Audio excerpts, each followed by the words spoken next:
देखिए, मुख्य सेविका विवाह का टॉपिक हम लोग पढ़ रहे थे। विवाह में कुछ निर्देशात्मक एवं और अधिमान्य नियम होते हैं। निर्देशात्मक मतलब नियम का मतलब होता है कि ऐसे निर्देश दिए हैं कि ऐसे जो है विवाह आप जो है हो सकता है। तो इसको हम लोग फटाक से तुरंत जो है जल्दी जल्दी ख़त्म करते हैं। चलिए, समांतर भाई बहन विवाह, इसमें क्या होता है देख लीजिए। यह विवाह दो भाइयों या दो बहनों के बच्चों के बीच होता है। ठीक है, दो भाइयों और दो बहनों के बच्चों के बीच में होता है। इनका उद्देश्य भाइयों या दो बहनों के पारस्परिक संबंधों को मजबूत करना होता है। ऐसे विवाह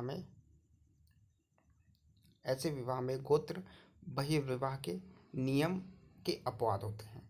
समांतर भाई बहन के विवाह मुसलमानों में पसंद किए जाते हैं। ठीक है, तो ये आपको याद रखना है। समांतर भाई बहन विवाह होता है, किन में होता है?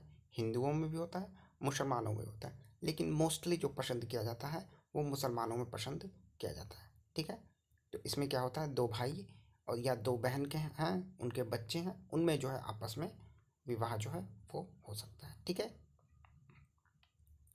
और ये जो है विवाह गोत्र गोत्र विवाह के नियम के अपवाद होते हैं। यानी हिंदू में क्या होता है कि गोत्र सेम नहीं होना चाहिए, लेकिन जब दो भाई या दो बहन है तो उनका गोत्र सेम होगा, इसलिए जो है यहाँ पे गोत्र का अपवाद रखा गया है। तो पूछ ले, गोत्र का अपवाद किस विवाह के नियम में रखा गया? तो समांतर भाई बहन विवाह के नियम में। ममेरी फुफेरी संतानों के बीच विवाह।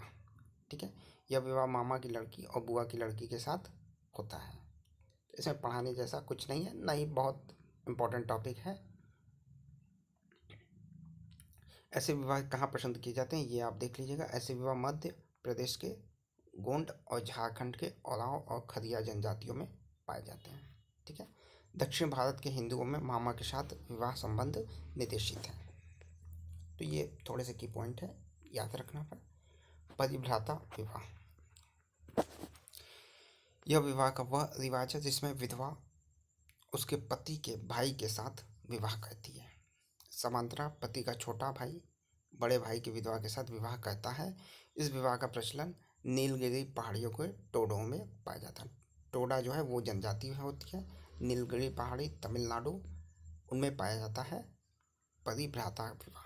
ठीक है, और ये मोस्टली होता है कि बड़ा भाई है, किसी कारणवश उसकी असामयिक जो है मृत्यु हो गई, तो उसकी जो विधवा या इसकी जो पत्नी है इसके छोटे भाई से विवाहित हो जाती है। यानी देवर के साथ विवाह का प्रचलन होता है, आम जो है जगहों पे भी होता है। इसी के साथ इसी को कहते हैं परिभ्राता विवाह, यानी पति के भाई के साथ विवाह, तो परिभ्राता विवाह। ठीक है, देवर के साथ विवाह।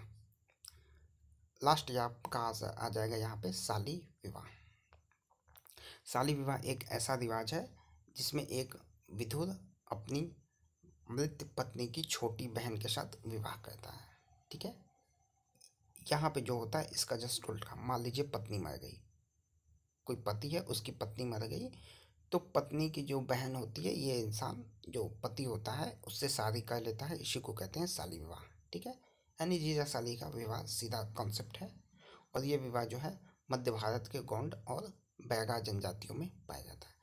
तो ये कॉन्सेप्ट तो आपको पता चल गया, नाम से ही आप कर लेंगे, लेकिन कहाँ पाया जाता है वो आपको ध्यान रखना होगा कि भारत के गोंड और बैगा जनजातियों में पाए। जैसे शाली विवाह कहाँ मान्य है या कहाँ होता है, तो गोंड और बैगा जनजातियों में। तो जनजाति से संबंधित क्वेश्चंस आपको पूछे जाएंगे, उसके लिए आपको तैयार होना चाहिए। ठीक है, और ये विवाह पे चौथा वीडियो था। बाकी के वीडियो आपको कमेंट बॉक्स में मिल जाएंगे, लिंक आपको वीडियो डिस्क्रिप्शन में, उसको देख लीजिएगा। इसकी पीडीएफ आपको हमारे टेलीग्राम चैनल पे मिल जाएगी। जिनको पेड नोट्स चाहिए, ठीक है, कि कुछ एक्स्ट्रा हम लोग पढ़ लें या सारी चीज़ें आपको आनी चाहिए पढ़ लें, तो पेड नोट्स के लिए आप हमारे व्हाट्सएप नंबर पे कांटेक्ट कर सकते हैं, वहाँ पे आपको पेड नोट्स मिल जाएगा। वीडियो में जितनी भी चीज़ें इंपॉर्टेंट है वो आपको बता दी गई हैं। कोई और क्वेश्चन है कमेंट बॉक्स में जरूर बताएं। वीडियो कैसा लगा हो कमेंट बॉक्स में